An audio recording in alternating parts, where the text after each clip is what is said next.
মাজবতৰ মহলীয়াপাৰা হাতীবিল বৰনামঘৰত শ্ৰী শ্ৰী দামোদৰদেৱৰ 426তম তিৰোভাৱ তিথি পালন। ওদালগুৰি জিলাৰ মাজবতৰ মহলীয়াপাৰা হাতীবিল বৰনামঘৰত শ্ৰী শ্ৰী দামোদৰদেৱৰ 426তম তিৰোভাৱ তিথি পালন কৰা হয়। কাৰ্যসূচীৰ লগত সংগতি ৰাখি ধৰ্মধ্বজা উত্তোলন কৰে বৰনামঘৰ পৰিচালনা সমিতিৰ সভাপতি বানেশ্বৰ কলিতাই। স্মৃতিত অৰ্পণ কৰে বৰনামঘৰ পৰিচালনা সমিতিৰ উপদেষ্টা সুৰেন কলিতাই। গছপুলি ৰোপণ ভাগৱত ভ্ৰমণৰ শুভ উদ্বোধন কৰে বৰনামঘৰ পৰিচালনা সমিতিৰ উপদেষ্টা ৰাজেশ্বৰ কলিতাই। ভাগৱত পাঠ কৰে পাঠক ধনেশ্বৰ কলিতাই।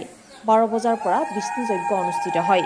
বিটিচিৰ চৰকাৰ বিশেষ আঁচনিৰ জৰিয়তে নতুনকৈ নিৰ্মাণ কৰা ৰাজহুৱা সভাগৃহ মুকলি কৰে বৰনামঘৰ পৰিচালনা সমিতিৰ উপসভাপতি পুলেন শইকীয়াই।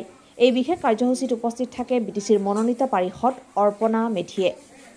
North east live today, Majbat.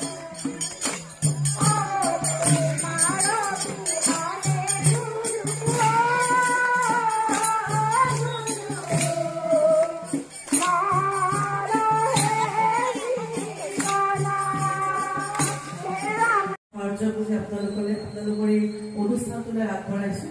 তেখেতে ইতিমধ্যে ক'লে আৰু বিশেষ আপোনালোকৰ ওচৰত এইখিনি মুহূৰ্তত বা আমি ক'বলৈ বিচৰা নাই, কিন্তু প্ৰায় 1 ঘণ্টা 10-15 মিনিট মই গাড়ীত অহাৰ পিছত আপোনালোক সকলোকে দেখি এটা আপোন ভাৱ জাগি উঠিছে। আৰু আমাৰ কলিতা ডাঙৰীয়াই কোৱা মতে আপোনালোক প্ৰায়খিনি কামবোৰ নলবাৰীৰ ঠাই নিচিনা, গতিকে মোৰ একেবাৰে মাৰ ঘৰ নহয় যেন লাগিব একেবাৰে। গতিকে আপোনালোককো দেখি ভাল লাগিছে। কোনোবা হয়তো মোৰ ইয়াতে ঘৰৰ বংশৰ মানুহ ওলাই যাব পাৰে পিছত পৰিচয় ল'লে।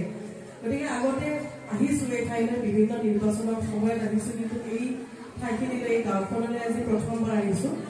এনেই আলহী হিচাপে মাজে সময়ে আহি থকা হয়, কিন্তু সামূহিকভাৱে আহিলেও আপোনালোকৰ ওচৰত ভাল লাগিলে। আৰু আগন্তুক সময়ত আপোনালোক সকলোৰে পৰা আশীৰ্বাদ বিচাৰিছো, গৌৰৱ বিচাৰিছো, তাৰে আশা ৰাখিছো। আৰু আপোনালোক সকলো খুব ভালে কুশলে থাকক আৰু গাঁওখনৰ খুব ভাল হওক। মানে গাঁওখনৰ জৰিয়তে গাঁওখনৰ পৰা বিভিন্ন ধৰণৰ প্ৰতিভা বিকাশ হওক আশা কৰিছো। আৰু আপোনালোক সকলোৰে সুস্বাস্থ্য কামনা কৰি